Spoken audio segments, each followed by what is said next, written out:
Okay, so this is a really nice cheese you can do on blue side. It works best with Karma. Other champs it might be decent for, but Karma is probably the best because she has the best poke level 1. And what you do is when they're leashing blue buff, you go and Mantra Q them. And your ADC pokes a bit too. And the key is to just poke a little bit. You don't want to all in. You just want to get a little poke. Like you don't even have to auto attack.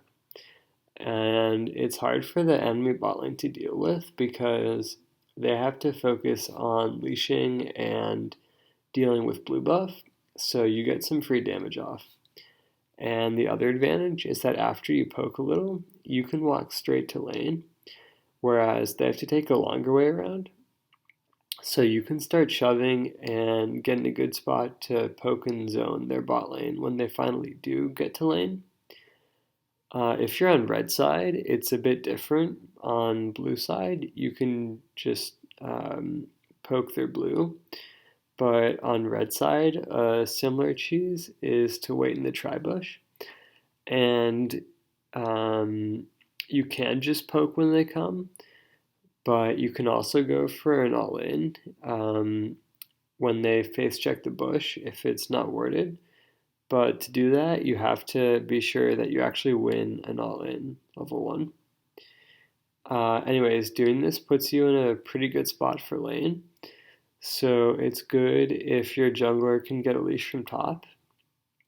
In this game, they actually stole the enemy buff, but regardless, we didn't have to leash.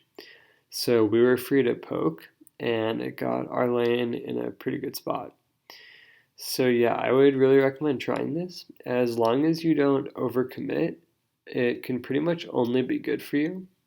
So just remember blue spawns at 1 minute 40 seconds, and you just want to go poke a little and get your lane in a good spot. In terms of junglers, it might have a nice positive side effect of making their junglers clear a bit slower if their leash gets messed up, but the main point is more to get an advantage bot lane than to get an advantage in the jungle. Because if you just do this, you get a slight advantage bot.